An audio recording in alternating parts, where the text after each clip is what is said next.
നമ്മൾ താമസിക്കുന്ന താമസിക്കുന്ന വീട്, അതിന്റെ ദർശനം കിഴക്കോട്ടായിക്കോട്ടെ, പടിഞ്ഞാട്ടായിക്കോട്ടെ, തെക്കോട്ടായിക്കോട്ടെ, വടക്കോട്ടായിക്കോട്ടെ, അവിടെ ആ ഗൃഹസ്ഥൻ, ആ കുടുംബം നിലവിളക്ക് കത്തിക്കുമ്പോൾ അതിന്റെ തിരി 2 തിരിയിട്ട് കത്തിക്കാം, 5 തിരിയിട്ട് കത്തിക്കാം, 3 തിരിയിട്ട് കത്തിക്കാം, 1 തിരി കത്തിക്കുന്നുണ്ടോന്ന് അറിയില്ല, അതിന് അപ്പുറത്തേക്കുള്ള തിരിയിട്ട് കത്തിക്കാം.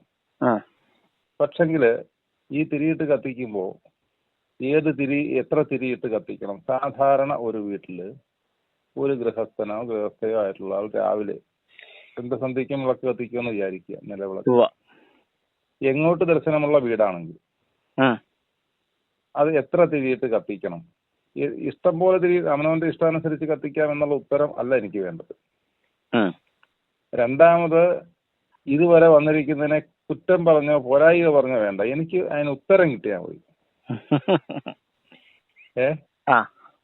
അപ്പൊ എത്ര തിരിയിട്ടാണ് സാമാന്യ കത്തിക്കേണ്ടത്, ഉത്തമമായിട്ട് കത്തിക്കേണ്ടത്? അത് ആദ്യം ആ തിരി എങ്ങോട്ടൊക്കെയാണ് വരുന്നത്, ആദ്യം ഏത് തിരി കത്തിക്കണം? അതുപോലെ തന്നെ വിളക്ക് അണയ്ക്കുമ്പോൾ എങ്ങനെ അണയ്ക്കണം? പല രീതിക്ക് അണയ്ക്കുന്നവരുണ്ടാവും, അതെന്തും ആയിക്കോട്ടെ, എങ്ങനെ അണയ്ക്കണം? ഒറ്റ ഉത്തരം, യെസ് ഓർ നോ എന്നുള്ള തലത്തിൽ. അതിന്റെ വിശദാംശങ്ങൾ അങ്ങയോട് ഞാൻ ചോദിച്ച് പിന്നീട് വിശദാംശം കൊടുക്കാം. അതിന്റെ കാരണം എന്ന് വെച്ച് കഴിഞ്ഞാല്, ഇന്നൊരു കാര്യം ചോദിക്കുമ്പോൾ സാധാരണ പണ്ഡിതന്മാരായിട്ടുള്ള ആളുകൾ ആ ഉത്തരം കൊടുക്കാതെ അരി എത്ര എന്ന് ചോദിക്കുമ്പോൾ പയറഞ്ഞാഴിന്ന് മറുപടി പറഞ്ഞിങ്ങനെ ഓടി നടക്കും ചുറ്റും. ഇത് അനുഭവമാണ്. അതുകൊണ്ട് ഉത്തരം കൊടുത്തതിന് ശേഷം വർണ്ണനയാവാം. എത്ര നേരം പറഞ്ഞാലും ഉത്തരത്തിലേക്ക് എത്തൂല. ഇല്ല, അതുകൊണ്ട് ഉത്തരം കൊടുത്തതിന് ശേഷം വർണ്ണന. അങ്ങേക്കത് സാധിക്കുമെങ്കിൽ ഒന്ന് ചെയ്താൽ നന്നായിരുന്നേ. അതായത് അങ്ങ് പറഞ്ഞ പോലെ എങ്ങോട്ടാണ് ദർശനം എന്നുള്ളതല്ല, എങ്ങോട്ട് ദർശനമായാലും നിലവിളക്ക് കത്തിച്ചു വെക്കുവാനായിട്ട് നമ്മളൊരു സ്ഥലം നിശ്ചയിച്ചിട്ടുണ്ടാകും.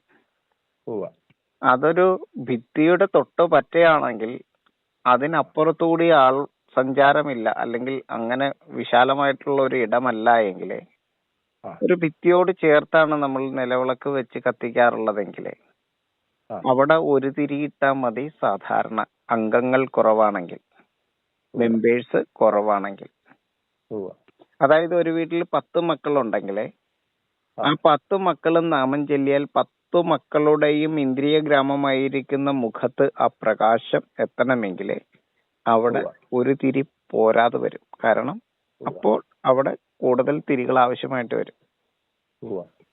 കൂടുതൽ മെമ്പേഴ്സ് എത്തുന്ന ഇടങ്ങളിൽ, വലിയ ഭദ്രദീപ പ്രകാശനം പോലെയുള്ള ഇടങ്ങളിൽ, ജനങ്ങൾ ചുറ്റും നിൽക്കുന്ന ഇടങ്ങളിൽ 5 തിരിയാവാം. അതിനകത്ത് ഈശാനകോണിന് പ്രാധാന്യമുണ്ട്. അത് നമ്മളത് എല്ലായിടത്തും ചെയ്യുന്ന ഒരു രീതി തന്നെയാണ്. കർക്കിടക മാസത്തിൽ വിളക്ക് കത്തിക്കുമ്പോൾ അത് ഡാർക്ക് എനർജിക്ക് വളരെ പ്രാധാന്യമുള്ള, മരണകാരണ ശക്തിയുടെ മാസമായിരിക്കുന്ന, മേഘം മാലയം തീർക്കുന്ന, ഡാർക്ക് എനർജി കൂടി നിൽക്കുന്ന ആ കാലഘട്ടത്തിൽ രാവിലെ ആയാലും വൈകുന്നേരമായാലും 5 തിരിയിട്ട് വിളക്ക് കത്തിക്കുന്നത് നല്ലതായിരിക്കും. വിളക്ക് കത്തിക്കുന്നത് രാവിലെ ഉദയത്തിന് അരമണിക്കൂർ മുമ്പ് കത്തിച്ചിട്ട് ഉദയം കഴിഞ്ഞാൽ കെടുത്തി വെക്കാം. കെടുത്തി വെക്കുന്നത് തിരി നേരെ പുറകിലേക്ക് വലിച്ച് എണ്ണയിലേക്ക് താത്തി വെക്കാം. അതിന്റെ കരിന്തിരി കത്താതെ എണ്ണയിലേക്ക് വലിച്ച് താത്താം. അത് ഭക്തിയാൽ പരം ഏത് രീതിയിൽ വേണമെങ്കിലും ചെയ്യാം. എന്ത് ചെയ്യുമ്പോഴും അതിന്റെ അർത്ഥം അറിഞ്ഞു കഴിഞ്ഞാലാണ് അതിനോടൊരു ഭക്തി തോന്നുകയുള്ളൂ. ഇപ്പൊ രാവിലെ ബ്രഹ്മശക്തിയാണ്. കാരണം പ്രഭാതം എന്ന് പറയുന്നത് തമസിൽ നിന്നും പ്രകാശത്തിലേക്ക് പ്രകൃതി സഞ്ചരിക്കുന്ന സമയമാണ്. അപ്പോ തണുത്ത വെള്ളത്തിൽ കുളിച്ചിട്ട് പെട്ടെന്ന് ചൂടുവെള്ളത്തിൽ കുളിച്ചാൽ അല്ലെങ്കിൽ കുടിച്ചാലും, ചുട്ടു പൊള്ളുന്ന വെയിലിൽ നിന്ന് AC യിലേക്ക് കയറിയാലും തിരിച്ചായാലും നമുക്ക് ആരോഗ്യത്തിന് ഒരു അസ്വസ്ഥത ഉണ്ടാകുന്നത് പോലെ, അനാരോഗ്യം സംഭവിക്കുന്നത് പോലെ തന്നെയാണ് തമസിൽ നിന്നും പ്രകാശത്തിലേക്കും പ്രകാശത്തിൽ നിന്നും തമസിലേക്കും പ്രകൃതി ചേഞ്ച് ആകുമ്പോൾ നമ്മളുടെ വീടിന്റെ ഭൂമുഖവും നമ്മുടെ ഇന്ദ്രിയഗ്രാമമായിരിക്കുന്ന മുഖവും ആ ദീപത്തിന്റെ മുമ്പിൽ അല്പനേരം ചെലവഴിക്കണം. ആ വിളക്ക് നിലത്ത് വെച്ചാൽ മുഖത്ത് വെളിച്ചം കാണാവുന്നതാണ് നിലവിളക്ക്. അപ്പൊ ഒരാൾ ഇരുന്ന് കഴിഞ്ഞാൽ ഇരിക്കുന്ന ആളുടെ മുഖത്ത് പ്രഭ കിട്ടത്തക്ക രീതിയിലാണ് വിളക്ക്. കുഞ്ഞു കുട്ടികളാണെങ്കിൽ ചെറിയ വിളക്ക് മതി. ഇച്ചിരി മുതിർന്നവരാണെങ്കിൽ അവരുടെ മുഖത്ത് ഇന്ദ്രിയഗ്രാമമായിരിക്കുന്ന ഫേസില് പ്രകാശം കിട്ടത്തക്ക രീതിയിലായിരിക്കണം വിളക്ക്. തമസിന് കൂടുതൽ പ്രാധാന്യമുള്ള സമയത്താണെങ്കിൽ 2 തിരിയാവാം. അതല്ല, പ്രകാശം കൂടുതലുള്ള സമയത്താണെങ്കിൽ 1 തിരിയാവാം. ഇനി വിളക്കിന്റെ അപ്പുറത്തും ആളുകൾക്ക് സ്പേസ് ഉണ്ടെങ്കിൽ 2 ദിക്കിലേക്കും തിരിയിടാം. കാരണം ജനന കാരണ ശക്തി അഗ്നിയാണ്, വർണ്ണ കാരണ ശക്തി അഗ്നിയാണ്, ജീവകാരണ ശക്തി അഗ്നിയാണ്, ജ്ഞാന കാരണ ശക്തി അഗ്നിയാണ്, ദുഃഖത്തെ മാറ്റുന്ന ശക്തി അഗ്നിയുടേതാണ്. അപ്പോ ആ അഗ്നിക്ക് പ്രാധാന്യമുള്ളത് കൊണ്ട് ആ അഗ്നിയെ തന്നെയാണ്, പരബ്രഹ്മ കാരണമായിരിക്കുന്ന വൈഭവമാണ് നമ്മളുടെ പരമാണുവിന് കാരണം. നമ്മുടെ ഇന്ദ്രിയഗ്രാമമായിരിക്കുന്ന ഫേസിലെ നല്ല എണ്ണയുടെ ആ ദ്രവ്യവിശേഷത്താൽ കത്തുന്ന സുദർശനമേകുന്ന ആ ദീപം നമ്മളുടെ ജീവിതത്തിനും സുദർശനമേകും. അപ്പൊ എന്തിനാണ് നിലവിളക്ക് കത്തിക്കുന്നത്, എന്തുകൊണ്ടാണ് നിലവിളക്ക് കത്തിച്ചിട്ട് 10 മിനിറ്റ് അവിടെ ഇരിക്കേണ്ടത് എന്നറിയുമ്പോൾ മാത്രമാണ് അതിനോട് നമുക്കൊരു ഭക്തി ജനിക്കുകയുള്ളൂ. സൽചിന്തകളുമായിട്ട്, ഒരു മിനിറ്റ് കൂടി, സൽചിന്തകളുമായിട്ട് സൽനാമങ്ങളുമായിട്ട് സുദർശനമായിരിക്കുന്ന ദർശനത്തെ ഏകുന്നതിന് വേണ്ടിയിട്ട് ജനനകാരണ ശക്തിയായ അഗ്നിയെ നല്ല ദ്രവ്യത്താൽ പ്രകാശിപ്പിച്ച് വായുമണ്ഡലത്തെ നവീകരിക്കുന്ന പ്രക്രിയ കൂടിയാണ്. ആ വിളക്കിലേക്ക് ഒഴിക്കുന്ന നെയ്യ് അല്ലെങ്കിൽ ശുദ്ധമായിരിക്കുന്ന ആ എണ്ണ എങ്ങോട്ടാണ് എത്തുന്നതെന്ന് ചോദിച്ചാൽ നമ്മൾ ശ്വസിക്കുന്ന വായുമണ്ഡലത്തിലേക്ക് നിറയുകയാണ്. അപ്പൊ ആ സത്വഗുണമുള്ള വായുവിനെ നിറയ്ക്കുന്ന ആ നിലവിളക്ക് നിലവിളിയെ അകറ്റുന്നതാണ്, നമുക്ക് നല്ല വെളിച്ചത്തെ വെളിവിനെ ഏകുന്നതാണ്, നമുക്ക് നല്ല ജ്ഞാനത്തെ പ്രകാശിപ്പിക്കുന്നതാണ്, നമ്മളുടെ ബ്രെയിനിനെ ഉത്തേജിപ്പിക്കുന്നതാണ്. അപ്പൊ അവിടെ എത്ര ഭക്തി ഇല്ലെങ്കിലും അവിടെ ഇരിക്കുക, കാരണം ഇതെല്ലാം സയൻസ് ആണ്. ഇപ്പൊ മെമ്പേഴ്സ് കൂടുതലുണ്ടെങ്കിൽ തീർച്ചയായിട്ടും തിരികളുടെ എണ്ണം കൂട്ടാം. ഭദ്രദീപ പ്രകാശനം പോലെയുള്ള ചടങ്ങുകളിൽ എണ്ണം കൂട്ടാം. കാരണം അത്രയും ഇന്ദ്രിയഗ്രാമമായിരിക്കുന്ന ഫേസുകളിലേക്ക്, ബ്രെയിനുകളിലേക്ക്, മനസ്സുകളിലേക്കെല്ലാം പ്രകാശത്തെ ചൊരിയുവാനായിട്ട് ആ ഭദ്രദീപത്തിന്, ഭദ്രമായിരിക്കുന്ന ജീവിതത്തിന് ഭദ്രദീപം വളരെ പ്രാധാന്യമർഹിക്കുന്ന, വളരെ ഐശ്വര്യമേകുന്ന ഒന്ന് തന്നെയാണ്. അത് വൈഷ്ണവ ശക്തിയാലാണ് ഇവിടെ തെളിയുന്നത് എന്ന് അറിയുമ്പോഴാണ് ആ ഹരിനാമത്തിന്റെയൊക്കെ പ്രാധാന്യം അവിടെ വരുന്നത് എന്നും കൂടി നമ്മൾ ഓർത്തു വെക്കുന്നത് നന്നായിരിക്കും. ഇതിന് ഉത്തരമായിട്ട് അങ്ങ് പറഞ്ഞത് അല്ലേ? അതെ, ഞാൻ അങ്ങ് പ്രതീക്ഷിച്ച ഉത്തരങ്ങളെല്ലാം ഇതിനകത്തുണ്ടായിരുന്നു എന്ന് എനിക്കറിയില്ല. ഏതെങ്കിലും വിട്ടുപോയിട്ടുണ്ടെങ്കിൽ പ്രതീക്ഷിച്ച ഉത്തരം മുഴുവൻ ഇല്ല സന്തോഷി, ഉള്ളതുപോലെ തന്നെ പറയണം. എന്തൊക്കെയാണ് ഇനി ഇല്ലാത്തതെന്ന് പറഞ്ഞാൽ ഞാൻ പറയാം. ഞാൻ പറഞ്ഞല്ലോ, വീടിന്റെ ദർശനം എങ്ങോട്ടായാലും നിലവിളക്ക് കത്തിക്കുമ്പോൾ എത്ര തിരിയിട്ട് കത്തിക്കണം, മസ്റ്റായിട്ടൊരു ഉത്തരമാണ് പ്രതീക്ഷിക്കുന്നത്. 2 തിരിയിട്ട് കത്തിക്കണം, അതാണ് രാവിലെ മേഖല ചെയ്യേണ്ടത്. അത് എന്തിനെ പ്രതിനിധീകരിക്കുന്നു? 2 കാര്യം മാത്രം. നിങ്ങള് ആഘോഷം വരുമ്പോൾ കൂടുതൽ ആളുകളുണ്ടെങ്കിൽ, അങ്ങ് പറഞ്ഞത് എനിക്ക് മനസ്സിലായി, കൂടുതൽ ആളുകളുണ്ട്, അവരുടെ എല്ലാം മുഖത്ത് വെളിച്ചം, ഈ ദീപത്തിന്റെ പ്രകാശം കിട്ടണം എന്നുള്ളതൊക്കെ ശരി. അതെ, ഭിത്തിയോട് ചേർത്ത വിളക്ക് വെക്കുന്നതൊക്കെ, ഭിത്തിയോട് ചേർത്ത വിളക്ക് വെക്കുന്നത് എങ്കിൽ ഒരു തിരി മതി. അതെങ്ങോട്ട് വേണം? അത് നമ്മൾ ഇരിക്കുന്നിടത്തേക്ക് വേണം. നമ്മളുടെ ഫേസിലാണ് ഇത് കിട്ടേണ്ടത്, നമ്മൾക്കാണ് ആ പ്രഭ കിട്ടേണ്ടത്, ആ ഭദ്രമായിരിക്കുന്ന ദീപം നമുക്കാണ് അനുഭവിക്കേണ്ടത്. അപ്പൊ നമ്മള് ചിലപ്പോൾ സന്നിധാന പുസ്തകങ്ങളൊക്കെ ഉണ്ടാവും, ഭജന കീർത്തന പുസ്തകം, ആ പുസ്തകത്തിൽ നോക്കി വായിക്കാനും പാടാനും ഒക്കെ പറ്റണമല്ലോ. അതെ, സാധാരണ എല്ലാവരും ശരിക്കും നമുക്ക് വേണ്ടിയാണ് വിളക്ക് കത്തിക്കുന്നത്. തീർച്ചയായിട്ടും അതെയല്ലോ, നമുക്ക് ധ്യാനത്തിന് വേണ്ടിയിട്ടാണ്, നമുക്ക് ധ്യാന സൗകര്യത്തിന് വേണ്ടിയിട്ടാണ്. തീർച്ചയായിട്ടും. ഇപ്പൊ പടിഞ്ഞാറ് അസ്തമയം നടക്കുമ്പോ കിഴക്കോട്ട് ദർശനമായിട്ടുള്ള വീട്ടില് ഭൂമുഖത്ത് പെട്ടെന്ന് ഇരുട്ട് വരും. അപ്പൊ കിഴക്ക് വശത്തേക്ക് നമ്മളൊരു തിരിയിട്ടു. കുറച്ചും കൂടെ ഭദ്രമായിട്ട് ചെയ്യുവാണെങ്കിൽ പടിഞ്ഞാറ് ദിക്കിലേക്കും കൂടി ഒരു തിരിയിട്ടാൽ അഗ്നിക്ക് അഗ്നി കാണിക്കുന്ന രീതിയിൽ അത് സങ്കല്പിക്കാം. എല്ലാം നമ്മളുടെ വിശ്വാസമാണ്. അത് നിത്യവും ചെയ്യുമ്പോൾ അതിന് ചെലവ് കൂടുതലായിരിക്കും. പക്ഷെ അപ്പൊ നമ്മൾ എന്താ ചെയ്യേണ്ടതെന്ന് വെച്ചാൽ, ഏറ്റവും ചുരുങ്ങിയത് ആ അസ്തമയത്തിന് മുമ്പ് നമ്മൾ ആ അസ്തമയത്തിന്റെ സമയത്ത് നമ്മൾ തിരികത്തിച്ച് വെച്ച് കഴിഞ്ഞാൽ ഒരു അരമണിക്കൂർ അത് കത്തി നിൽക്കുവാനുള്ള ഒരു സമയം കണക്കാക്കിക്കൊണ്ട്, നമ്മളുടെ സാധാരണ എല്ലാവർക്കും സാമ്പത്തികപരമായിട്ട് ഒരുപാട് ഉയർന്ന അവസ്ഥയിലായിരിക്കില്ല. 2 തിരി നല്ലതാണ്, 2 തിരിയിടുന്നത് നല്ലതാണ്. അത് പറ്റിയില്ലെങ്കിൽ ഒരു തിരിയെങ്കിലും ഇടണം. അത് നമ്മൾ ഇരിക്കുന്ന ഭാഗത്തേക്ക് ആയിരിക്കണം എന്നുള്ളതാണ് ഞാൻ പറഞ്ഞത്. അല്ലെങ്കിൽ നാരായത്താല് നമ്മുടെ മുഖത്ത് ആ വെളിച്ചം കിട്ടുകയില്ല. നമ്മൾ ഇപ്പുറത്തിരിക്കും. സൂര്യനെ ആസ്പദമാക്കിയാണ് നമ്മൾ തിരി കത്തിക്കുന്നതെങ്കിൽ പടിഞ്ഞാട്ടാണ് വൈകുന്നേരം തിരി കത്തിച്ചു വെക്കുന്നത്. അങ്ങനെ വരില്ലേ? അങ്ങനെ വരും. അങ്ങനെ വരുമ്പോൾ നമ്മൾ പടിഞ്ഞാറ് വശത്തേക്ക് തിരിഞ്ഞ് കിഴക്ക് വശത്തല്ലേ ഇരിക്കുന്നത് വിളക്കിന്റെ. അതെ. അപ്പൊ നമ്മളുടെ മുഖത്ത് വെട്ടമുണ്ടോ വെളിച്ചമുണ്ടോ? പ്രഭ ഇല്ല. അപ്പൊ അങ്ങനെയല്ല ചെയ്യേണ്ടത്. നമ്മൾക്ക് നമ്മളുടെ ഫേസിൽ വെളിച്ചം കിട്ടണം. നമ്മളുടെ ഇന്ദ്രിയങ്ങൾക്കുള്ള ആ ഉത്തേജനമാണ്, ഉണർവാണ്, ആ വെളിവാണ്, വെളിച്ചമാണ് നമ്മൾ അവിടെ ആഗ്രഹിക്കുന്നതെങ്കിൽ തീർച്ചയായിട്ടും 2 തിരി ഇടാൻ പറ്റുവാണെങ്കിൽ 2 തിരി ഇടുക.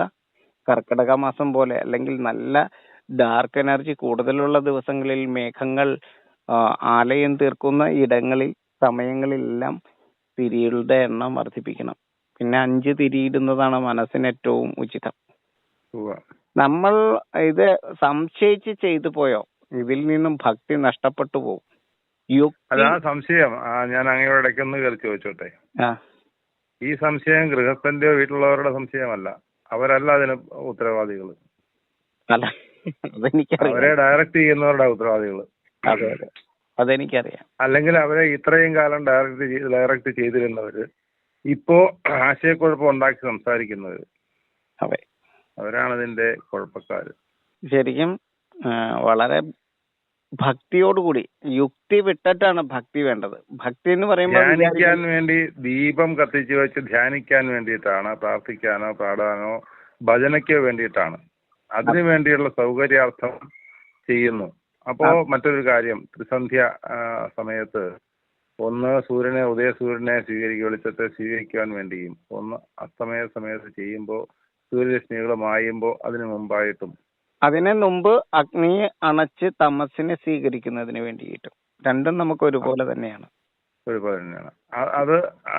അതൊന്ന് ഒരു 2 വാചകത്തിലൊന്ന് വിശദീകരിക്കാമോ ഈ 2 കാര്യം? അതായത് നമ്മൾ എങ്ങനെയാണോ പ്രകാശത്തെ സ്വീകരിക്കുന്നത് അതുപോലെ തന്നെ നമുക്ക് തമസിനെയും ആരാധിക്കേണ്ടതുണ്ട്, ആചരിക്കേണ്ടതുണ്ട്. വിളക്കുകൾ അണച്ച് ആ തമസിനെയും നമുക്ക് സ്വീകരിക്കേണ്ടതുണ്ട്. നമ്മൾ കിടന്നുറങ്ങുമ്പോൾ പോലും ആ തമസിന്റെ ആ വൈഭവത്തിലാണ്, ആ ചൈതന്യത്തിലാണ് നമ്മൾ ഉറങ്ങേണ്ടത്. അപ്പോൾ ആ തമസിനെയും നമ്മൾ വിളക്കുകൾ അണച്ച് ദീപാരാധനയ്ക്ക് ശേഷം ആ ദീപങ്ങളെല്ലാം അണച്ച്, ക്ഷേത്രങ്ങളിൽ എങ്ങനെയാണോ ദീപാരാധന കഴിയുമ്പോൾ ദീപങ്ങൾ അണച്ച് എങ്ങനെയാണോ ക്ഷേത്രങ്ങളിൽ ആ തമസിനെ ആനയിക്കുന്നത്, ആചരിക്കുന്നത്, അതുപോലെ തന്നെ വീടുകളിലും നമ്മൾ കിടക്കുമ്പോഴെങ്കിലും നമുക്ക് ആ ഡാർക്ക് എനർജിയുടെ സ്പർശം നമുക്ക് കിട്ടണം. ആ തമസിൽ നമുക്ക് അഡ്മിറ്റ് ആയാൽ മാത്രമാണ് നമുക്ക് സുഖകരമായിട്ട് നേരം വെളുക്കുമ്പോൾ നല്ല ഉണർവോടെ ഉണരാനായിട്ട് കഴിയുള്ളൂ. നമ്മൾ ഉറങ്ങുന്നത് നന്നായിട്ട് ഉണർന്നിരിക്കുന്നതിന് വേണ്ടിയിട്ടാണ് എന്നും കൂടി അറിയണം. നമ്മളുടെ ഒരു പൊതുസ്ഥലത്ത് പല പ്രോഗ്രാമുകളുടെ ഉദ്ഘാടനത്തിന് നിലവിളക്ക് കൊളുത്തി ദീപം കത്തിച്ച് ഉദ്ഘാടനം ചെയ്യുന്നുണ്ട്. അവിടെ അങ്ങ് പറഞ്ഞതുപോലെ 2, 4, 5 അതിലധികമോ തിരികൾ ആ വിളക്കിന്റെ ശേഷി അനുസരിച്ച് അല്ലെങ്കിൽ മറ്റാരെങ്കിലും കണക്കനുസരിച്ച് ചെയ്യുന്നുണ്ടാവും. അതെന്തും ആയിക്കോട്ടെ. അപ്പോ അവിടെ വിളക്ക് കൊളുത്തുമ്പോൾ, ദീപം തെളിയിക്കുമ്പോൾ, അത് ഒരു ദീപം തെളിയിക്കുന്നത് സാമാന്യഗതിക്ക് എല്ലാവരും തന്നെ കിഴക്കോട്ടുള്ള ദർശനത്തിലുള്ള ഒരു ദീപമാണ് ആദ്യം തിരി കത്തിക്കുക. അതിനുശേഷം ഇത് ക്ലോക്ക് ബേസിൽ കത്തിക്കണം, ആന്റി ക്ലോക്ക് ബേസിൽ കത്തിക്കണം, അല്ലെങ്കിൽ പുറകിലത്തെ മുൻപിൽ കത്തിച്ച തിരിക്ക് നേരെ വിപരീതമായി ബാക്കി വശത്തുള്ള പടിഞ്ഞാറ് ഭാഗത്തുള്ള തിരി കത്തിച്ചിട്ട് വേണം ബാക്കി തിരി കത്തിക്കാൻ. ഇങ്ങനെ ആശയക്കുഴപ്പമുണ്ട്. അതങ്ങനെ അനേകം തിരികളുള്ള വിളക്കാണെങ്കിൽ, നിലവിളക്കാണെങ്കിൽ കിഴക്കുനിന്ന് തുടങ്ങിയാൽ എങ്ങോട്ടാണ് തിരി ക്രമമായി കത്തിച്ചു തുടങ്ങേണ്ടത്? അതിനെന്തെങ്കിലും കൃത്യമായ വ്യവസ്ഥയുണ്ടോ? ഉണ്ട്. അത് സാധാരണ ചെയ്യാറുള്ളത്, നമ്മള് നേരെ കിഴക്ക് കത്തിച്ചു എന്ന് പറഞ്ഞില്ലേ, അത് കഴിഞ്ഞ് ഇപ്പൊ ചെയ്യുന്ന 2 രീതികളാണ്. ഒന്ന് ഈശാനകോണിൽ കത്തിക്കണമെന്ന് പറഞ്ഞിട്ടൊരു വിഭാഗമുണ്ട്. നമ്മൾ പ്രദക്ഷിണ വീതിയിലൂടെ ആ ഒരു രീതിയിൽ തന്നെ കത്തിക്കണം എന്ന് പറയുന്നവരുണ്ട്. അതായത് നേരെ ഇന്ദ്രപീഠത്തിൽ കത്തിച്ചു, പിന്നെ അഗ്നിപീഠത്തിൽ കത്തിച്ചു, അങ്ങനെ കറങ്ങി തിരിഞ്ഞ് ഈശാനകോണിൽ വന്ന് വിളക്ക്. അത് ശരി ഏതാണെന്ന് പറഞ്ഞാൽ മതി. അതിൽ എനിക്ക് ഏറ്റവും ഉചിതമായിട്ട് തോന്നിയിട്ടുള്ളത് പ്രദക്ഷിണ വീതിയിലൂടെ ദീപത്തെ തെളിച്ചു പോകുന്ന ഒരു രീതിയാണ് സാധാരണ കണ്ടുവരുന്നത്. എന്നാൽ അതിനകത്ത് വേറൊരു വാദം കൂടി നിൽക്കുന്നുണ്ട്. അതും കൂടി പറയണമല്ലോ. നമുക്ക് പലതിലും ചിന്തിക്കുമ്പോൾ നമുക്ക് ഒരുപാട് കാര്യങ്ങൾ, അതായത് ശിവലിംഗ സ്വരൂപമാണ് നാരായൺ. അപ്പൊ നമ്മള് കിഴക്ക് കത്തിച്ചു, അങ്ങക്ക് ഇത് പറയുമ്പോ മനസ്സിലാവും. കിഴക്ക് കത്തിച്ചു കഴിഞ്ഞാൽ നേരെ ഈശാനകോണിൽ കത്തിച്ചു. ഇപ്പൊ കിഴക്കോട്ട് ദർശനമായിരിക്കുന്ന ആ ദീപം കത്തിച്ചതിന് ശേഷം ഈശാനകോണി കത്തിച്ചു. ഈശാനകോണി കത്തിച്ചിട്ട് വീണ്ടും തിരിഞ്ഞ് ഇവിടെ വന്ന് അഗ്നികോണിൽ തെക്കുവശത്ത് കത്തിച്ചു.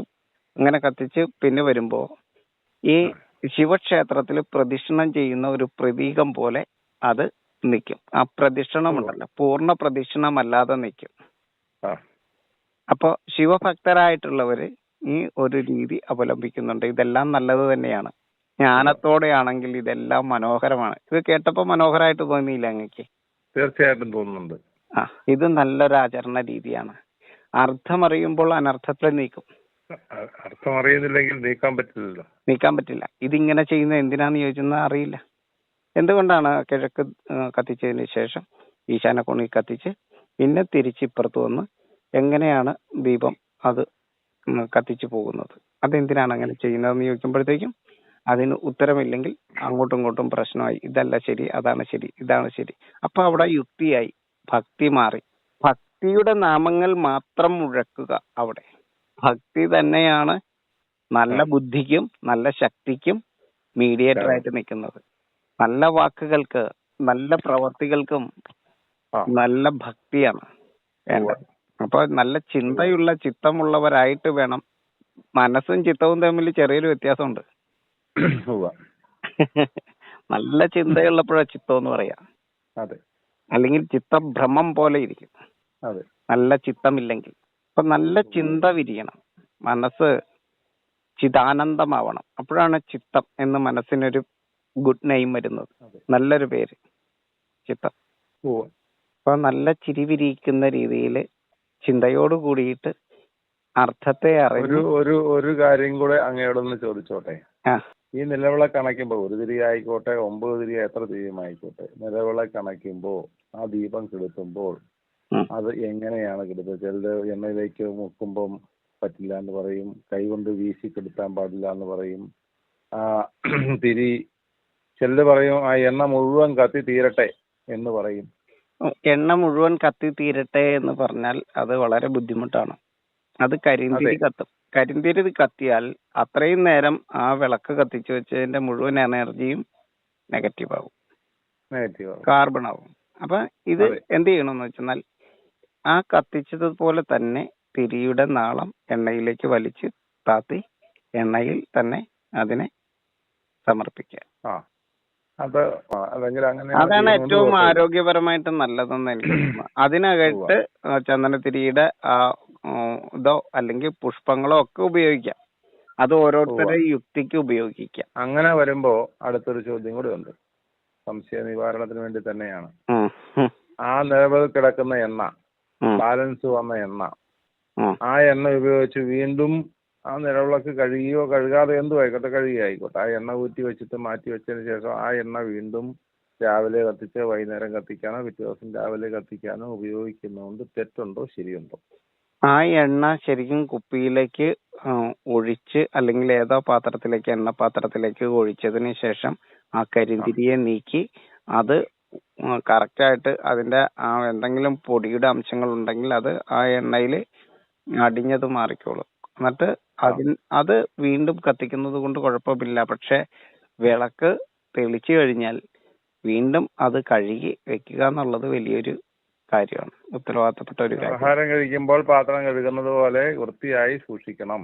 അതെ. അപ്പോ ശുദ്ധമായിട്ടുള്ള എന്ന് വെച്ചാൽ ഏറ്റവും പരിശുദ്ധമായിട്ട് നിലവിളക്ക് പ്രതീകമാണത്. അപ്പോ അതിനെ ശുദ്ധമായിട്ട് തന്നെ എന്നും അങ്ങ് പറഞ്ഞ പോലെ നമ്മൾ കഴുകി വൃത്തിയാക്കിയതിന് ശേഷം പുതിയ ദീപം തെളിക്കുകയാണ് ഏറ്റവും മനസ്സിന് തൃപ്തി. നമ്മുടെ തൃപ്തിയാണ് പലപ്പോഴും പല പ്രവർത്തിക്കും ഏറ്റവും ബേസ് ആയിട്ടിരിക്കുന്നത്. അല്ല, തൃപ്തിയാകണം ആഗ്രഹം ഉണ്ടായാൽ മാത്രം പോരല്ല, അറിവുണ്ടെങ്കിലേ തൃപ്തിയാക്കാൻ ഒക്കുള്ളൂ. അതെ. ഇപ്പൊ ഇവിടെ നമ്മള് ഇവിടെ നമ്മൾ ഭക്തി എന്നുള്ള ഒരു പ്രയോഗം കൊണ്ടുവന്നത് യുക്തിയല്ല അവിടെ വേണ്ടത്, ഭക്തിയാണ് എന്നുള്ളതാണ്. ഭക്തി പൂർണ്ണതയാണ്. നമ്മൾ ചെയ്യുന്ന പ്രവൃത്തിയോടുള്ള തൃപ്തിയുടെ ആ പ്രോഡക്റ്റ് ആണ് ശരിക്കും ഭക്തി എന്ന് പറയുന്നത്. അപ്പൊ അങ്ങനെ ഭക്തിയുള്ളവരായിട്ട് മാറുമ്പോൾ മാത്രമാണ് ഓരോരുത്തരോടും പറഞ്ഞു കൊടുക്കണം ഈ കാര്യം. ഇന്ന രീതിയിലാണ് നിലവിളക്ക് കത്തിക്കേണ്ടത്. അത് രാവിലെയും വൈകുന്നേരം എന്തിനാണ് ഈ പാഴുപണിക്ക് പോണത്, അത്രയും എണ്ണ ലാഭിക്കാൻ പാടില്ല, അത്രയും സമയം ലാഭിക്കാൻ പാടില്ല എന്ന് ചോദിച്ചാൽ പറയേണ്ടത്, വിളക്ക് കത്തിക്കുമ്പോൾ ദീപം കത്തിക്കുമ്പോൾ രണ്ട് തിരി കൂപ്പ് കൈ പോലെ കൊണ്ടുവന്നിട്ട് രണ്ട് തിരി ഒരുമിച്ച് ഒറ്റ നാളമായി നിർത്തിക്കൊണ്ട് കത്തിക്കണം. അങ്ങനെ ഒരു വാദമുണ്ട്. ഇപ്പൊ അങ്ങ് പറഞ്ഞപ്പോ ശാസ്ത്രീയമായ അടുത്തിടെ പറഞ്ഞപ്പോ ആർക്ക് വേണ്ടിയാണ് കത്തിക്കുക, എന്തിനു വേണ്ടിയാണ് കത്തിക്കുന്നത്, ആ ദീപം കൊണ്ട് എന്താണ് ഉദ്ദേശിക്കുന്നത്, അതുകൊണ്ടുള്ള ലക്ഷ്യം എന്താണ് എന്നാ അങ്ങ് വൃത്തിയായി പറഞ്ഞു എന്നുള്ളത് വ്യക്തമായി പറഞ്ഞു. അതെ, ഇതിനകത്ത് നല്ല നാളമാണ് നമ്മളെ നാളുകളോളം ജീവനെ പുതുതാക്കി വെക്കുന്നത്. 120 വയസ്സ് വരെ ആയുസ്സോട് കൂടിയിട്ട് ജീവിക്കണമെങ്കിൽ രാവിലെയും വൈകുന്നേരവും ആ വെളിച്ചത്തിൽ, നിലവിളക്കിന്റെ വെളിച്ചത്തിൽ നമ്മൾ അല്പസമയം ചിലവഴിക്കുക തന്നെ വേണം. നമുക്ക് 120 വയസ്സ് വരെ ജീവിക്കാൻ വേണ്ടിയിട്ടുള്ള ആയുസ്സിന്റെ ദൈർഘ്യത്തെ വർദ്ധിപ്പിക്കുന്നതിന് വേണ്ടിയിട്ട് ആയുർവേദം എങ്ങനെയാണോ ജീവിതചര്യയെ ചിട്ടപ്പെടുത്തുന്നത്, അതുപോലെ തന്നെയാണ് വേദം ഇവിടുത്തെ ആചാരങ്ങളെ ചിട്ടപ്പെടുത്തിയിരിക്കുന്നത്. സൂര്യന്റെ ദ്വാദശ ഭാവത്തിനനുസരിച്ച് നമ്മളുടെ ആചരണ രീതികൾ ചിട്ടപ്പെടുത്തിയിട്ടുണ്ട്. ഋതുചര്യ കാറ്റിനും കാലാവസ്ഥയ്ക്കും അനുസരിച്ചിട്ടാണ്. ഇപ്പൊ നമ്മളുടെ രാവിലെ കഴിക്കുന്ന ഭക്ഷണമല്ല ഉച്ചയ്ക്ക് പറഞ്ഞിരിക്കുന്നത്, വൈകുന്നേരം മറ്റൊരു ഭക്ഷണമാണ് പറഞ്ഞിരിക്കുന്നത്. ഇപ്പൊ എങ്ങോട്ട് തലവെച്ച് കിടക്കണം, എങ്ങനെ നടക്കണം, എങ്ങനെ ഇരിക്കണം, എങ്ങനെ ഇരുന്ന് ഭക്ഷണം കഴിക്കണം, എങ്ങനെ ഇരുന്ന് നാമം ചെല്ലണം, എന്തിനാണ് സൽചിന്തകൾ ഉണ്ടാവേണ്ടത് എന്ന് വെച്ചാൽ മനസ്സാണ് ആത്മാവിനെയും ശരീരത്തെയും ചേർത്ത് വെക്കുന്ന വൈഭവം. ആ മനസ്സിന്റെ ശക്തിയിലാണ്, ആ മനസ്സാണ് നമ്മളുടെ ആയുസ്സിന്റെ ബലം. മനസ്സാണ് ഈ നമ്മളുടെ ജീവിതത്തിന്റെ സർവ്വബലവും സർവ്വധനവും. അപ്പോ സൽനാമങ്ങൾ ആ നാവിൽ നിന്ന് വരുമ്പോൾ നാവിൽ തന്നെയാണ് ആയുസ്സിന്റെ രേഖ. അപ്പൊ നമുക്ക് 120 വയസ്സ് വരെ ആരെയും ആശ്രയിക്കാതെ സർവ ആയുസ്സിന്റെ ആനുകൂല്യത്തില് പൂർണ്ണ ആരോഗ്യത്തോടു കൂടിയിട്ട് ജീവിക്കാനായിട്ട് നമ്മളുടെ ഭാരതത്തിന്റെ വേദശാസ്ത്രം പറയുന്ന ഋതുചര്യകളുണ്ട്, ആചരണ രീതികളുണ്ട്. രാവിലെ എങ്ങനെയായിരിക്കണം, അസ്തമയത്തിന് കിടന്നുറങ്ങരുത്, ഉദയത്തില് സൂര്യൻ ഉദിക്കുന്നതിന് മുമ്പ് ഉണരണം, ജന്തുലോകം ലക്ഷ്മി ലോകം എപ്പോ ഉണരണം, എപ്പോൾ ഉറങ്ങണം, ഇതെല്ലാം ഉണ്ട്. അപ്പൊ ഇതിനെല്ലാം കൃത്യമായിട്ടുള്ള സയൻസ് ഉണ്ട്. പക്ഷെ നമ്മളിപ്പോ എല്ലാം തെറ്റിച്ചുകൊണ്ടാണ്. കിടന്നുറങ്ങേണ്ട സമയത്ത് നമ്മൾ ഉണർന്നിരിക്കുകയാണ്, ഉണരേണ്ട സമയത്ത് നമ്മൾ കിടന്നുറങ്ങുകയാണ്. അപ്പൊ ഭക്ഷണമില്ലാതെ യാത്ര ചെയ്യുന്ന അവസ്ഥയിലാണ് നമ്മൾ ഇപ്പോൾ. എനർജി ഇല്ലാതെയാണ് നമ്മളിപ്പോൾ യാത്ര ചെയ്തുകൊണ്ടിരിക്കുന്നത്. കാരണം നിലവിളക്കിന്റെ മുമ്പിൽ ഇരിക്കുന്നത് ഒരു നാണക്കേടാണ്. അത് കൊച്ചു കുട്ടികൾക്ക് മാത്രം പറഞ്ഞിരിക്കുന്നതാണ് എന്നാണ് പറയുന്നത്. അതിപ്പോ എല്ലാം ആ ഒരു രീതിയിലാണ് ഇപ്പൊ ചിന്തിക്കുന്നത് നമ്മളെല്ലാവരും. നിലവിളക്കിന്റെ മുന്നിൽ മക്കളുമായിട്ട് ഇരിക്കാനായിട്ട് അച്ഛന്മാരും അമ്മമാരും എല്ലാവരും ശ്രമിക്കണം. അത് ഒരു ശീലമാക്കി എടുക്കണം. 10 മിനിറ്റ് നമ്മുടെ ആരോഗ്യത്തിന് വേണ്ടിയിട്ടാണ്, അല്ലാണ്ട് ഒരു ഈശ്വരന്റെയും പ്രസാദത്തിന് വേണ്ടിയിട്ടല്ല. നമ്മളുടെ മുഖപ്രസാദത്തിന് വേണ്ടിയിട്ടാണ്, നമ്മളുടെ ആ മുഖകാന്തിക്കും വേണ്ടിയിട്ടാണ്, നമ്മുടെ ജീവിതത്തിന് വെളിച്ചം പകരാൻ വേണ്ടിയിട്ടാണ്, വെളിവുണ്ടാകാൻ വേണ്ടിയിട്ടാണ് നമ്മൾ സ്വസ്ഥമായിട്ട് അല്പസമയം സൽചിന്തകളുമായി സൽനാമങ്ങളുമായിട്ട് ആ പ്രകൃതി ചേഞ്ച് ആകുന്ന ഡാർക്ക് എനർജിയിൽ നിന്ന് വൈറ്റ് എനർജിയിലേക്ക് പ്രകൃതി ചേഞ്ച് ആകുന്ന ആ സമയത്ത് നമ്മൾ അല്പസമയം നമ്മളുടെ എല്ലാ ജോലികളും നിർത്തിവെച്ചിട്ട് നമ്മൾ അതിനെ ആചരിക്കുകയാണ്, ആരാധിക്കുകയാണ്. നമ്മൾ അതിനെ ബുദ്ധിപരമായിട്ട് നിന്ന് ആ സമയത്തെ നമ്മൾ വളരെ ചിട്ടയോട് കൂടിയിട്ട് ഒരു ആചരണ പദ്ധതിയിലൂടെ ജീവിതം 120 വയസ്സ് വരെ ആഘോഷിക്കുന്നതിന് വേണ്ടിയിട്ടുള്ള ചെറിയ ചെറിയ ആചരണ രീതികളാണ് ഇതെല്ലാം. ഇതിനെയൊക്കെ മനസ്സിലാക്കുക. ഇതൊന്നും അന്ധവിശ്വാസമല്ല എന്ന് മനസ്സിലാക്കുക. ഭക്തിയുള്ളവരാവുക. അറിവാണ് ഭക്തിയുടെ അടിസ്ഥാനം. അറിവുണ്ടാവണം. നമുക്കൊക്കെ എത്ര നാളത്തെ ആയുസുണ്ട്? നമുക്ക് എത്രമാത്രം അറിവിനെ സ്വീകരിക്കാൻ പറ്റും? വളരെ കുറച്ച് അറിവുകൾക്ക് മാത്രമേ നമുക്ക് ഉൾക്കൊള്ളാൻ പറ്റുള്ളൂ. നമ്മളെ സൂര്യ തേജസ്വികളായിട്ടുള്ള പൂർവികർ നമുക്ക് വേണ്ടി കരുതി വച്ചിരിക്കുന്ന നിരവധിയായിട്ടുള്ള അറിവുകളുണ്ട് ഇവിടെ. ആ അറിവുകളെ നമുക്ക് ഉപയോഗിക്കാൻ കഴിയണം. മതപരമല്ല ഇത്, ജാതിപരമല്ല ഇത്, ഇത് ശാസ്ത്രപരമാണ്. ശാസ്ത്രീയതയിലേക്ക് തിരിച്ചു വരണം. അപ്പോൾ നിലവിളക്ക് എന്ന് പറയുമ്പോൾ അത് നിലവിളിയെ അകറ്റുന്നതാണ് എന്ന് തന്നെ അറിയുക. നിലവിളക്ക് കത്തിച്ചില്ലെങ്കിൽ നിലവിളി ഒരുപാട് ദൂരെ വരെ കേൾക്കേണ്ടി വരും. അതാണ്. നിലവിളക്കിന്റെ വെളിച്ചത്തിലായിരിക്കണം ഓരോ വീടും ഉറങ്ങിയും ഉണർന്നും ഓരോ ദിനങ്ങളും ദൈവികതയാൽ ദിവത്വത്താൽ മുന്നോട്ട് പോകേണ്ടത്. അപ്പോൾ അത് എനിക്കെല്ലാവരോടും പറയാനുള്ള ഒന്നേ ഉള്ളൂ. ഭാരതം ശാസ്ത്രത്തെ മാത്രമേ ആചരിക്കുന്നുള്ളൂ. അതിനിടയ്ക്ക് കടന്നുകൂടിയിരിക്കുന്ന അനാചാരങ്ങളെ അത് അർത്ഥമറിഞ്ഞാചരിക്കുമ്പോൾ അനർത്ഥങ്ങൾ നീങ്ങുന്ന, നമ്മളുടെ മനസ്സിലേക്ക് അജ്ഞതയെ അകലുന്ന, അജ്ഞതയുടെ ഖനിയെ അകറ്റുന്ന അറിവിനെ ചേർത്ത് വെച്ചിട്ട് നല്ല പ്രകാശത്തിൽ നമ്മൾ ജീവിക്കണം.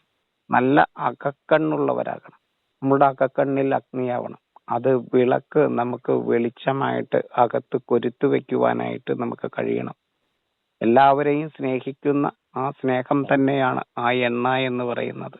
ആ എണ്ണ, ആ വിളക്കിലൊഴിക്കുന്ന എണ്ണ സ്നേഹമാണ് എന്ന് സങ്കല്പിക്കുക. ആ സ്നേഹം നമ്മുടെ ഉള്ളിൽ പ്രകാശിക്കണം.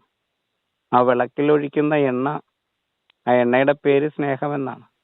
ആ സ്നേഹം നമ്മുടെ ഉള്ളിലാണ് ഒഴിക്കുന്നത് എന്നുള്ള ആ വിചാരത്തിൽ വേണം. ആ വിളക്ക് തെളിയുന്നത് നമ്മുടെ ഉള്ളിലാണ് എന്നുള്ള വിചാരത്തിൽ വേണം നമ്മൾ അവിടെ ഇരിക്കാൻ. സൽചിന്തകളുമായിട്ട് നമുക്ക് ഓരോ ദിവസങ്ങളിലും പ്രഭാതങ്ങളിലും സായാഹ്നങ്ങളിലും ഉത്സാഹത്തെ ജനിപ്പിക്കുന്നവരാവാം. വലിയ സന്തോഷം സന്തോഷി. ചോദിച്ച ചോദ്യത്തിന് ഇഷ്ടപ്പെടുന്ന ഉത്തരം സാധാരണ അങ്ങനെ കിട്ടാറില്ല. എന്തായാലും വളരെ സന്തോഷം. തീർച്ചയായിട്ടും ഒരുപാട് സന്തോഷം ഈ ചോദ്യം ചോദിച്ചതിന്. ഇതിന്റെ തുടർച്ചയായിട്ട് അനവധി സംശയ നിവാരണത്തിന്റെ ആവശ്യകതയുണ്ട്. അത് അങ്ങയോട് ഞാൻ പിന്നീട് ചോദിച്ചോളാം. തീർച്ചയായിട്ടും. നമ്മള് കാരണന്മാരും മറ്റമ്മയും അപ്പൂപ്പനും അമ്മൂമ്മയൊക്കെ കാണുന്നത് കണ്ട് അവര് പറയുന്നത് കേട്ടും വിളക്ക് കത്തിക്കുമ്പോ പണ്ടൊക്കെ അവര് വിളക്ക് കത്തിക്കുന്നത് 2 തിരിയിടാൻ പറയും. 2 വിളക്ക് കത്തിക്കുമ്പോൾ സംശയലേശമന്യാണ് അങ്ങനത്തോടുകൂടി ആ അറിവ് അവർ കൊടുക്കുന്നത് അറിവാണെന്ന് തന്നെ സങ്കല്പിക്കുന്നത്. സംശയം ഇല്ലാതെ ആ അച്ഛൻ പറയുമ്പോൾ, അപ്പൂപ്പൻ പറയുമ്പോൾ, അമ്മ പറയുമ്പോൾ അതിനകത്തിന് സംശയത്തിന്റെ ലെവലേശം പോലും ഇല്ല. പൂർണ്ണമായി വിശ്വസിച്ചുകൊണ്ടാണ് ചെയ്തുകൊണ്ടിരുന്നത്. അവിടെ ഭക്തിയാണ്. ഭക്തിയും വിശ്വാസവും ഒരുപോലെ സമ്മേളിച്ച് നിൽക്കുകയാണ്. ഇന്നത് പറയുമ്പോ ആ തലമുറയിലേക്ക് സംശയത്തിന്റെ വലിയൊരു എന്താ പറയുന്നത്, നമ്മുടെ കുഞ്ഞുമക്കള് ഇത് കാര്യം വീട്ടിൽ ചെയ്യുമ്പോഴും സമൂഹം ചെയ്യുമ്പോഴും അവർക്ക് വേണ്ടുന്ന നേരായ നിർദ്ദേശം കൊടുക്കാൻ സാധിക്കാതെ നിൽക്കുന്ന പണ്ഡിത സദസ്സുകൾക്ക് അങ്ങയോട് ചോദിച്ചതിന് അങ്ങ് ഉത്തരം കൃത്യമായി തന്നത് വരും തലമുറയ്ക്കും കുഞ്ഞുങ്ങൾക്കും വലിയ മുതൽക്കൂട്ടായിട്ട് തന്നെ ഉണ്ടാവും എന്നുള്ള കാര്യമില്ല. അങ്ങ് പറഞ്ഞത് ശരിയാണെങ്കിൽ, അറിവാണെങ്കിൽ തീർച്ചയായിട്ടും അങ്ങനെ ഈ ഉത്തരം മുട്ടി നിൽക്കുന്ന കാരണം മുതിർന്ന ആളുകള് ഉത്തരം, കൃത്യമായ ഉത്തരം ഇനിയുള്ള തലമുറയ്ക്ക് കൊടുക്കാനും കൂടെയുള്ള ബാധ്യത ഏറ്റെടുക്കണം എന്നാണ് എനിക്ക് പറയാനുള്ളത്. തീർച്ചയായിട്ടും. ഒരുപാട് സന്തോഷം. നമസ്തേ.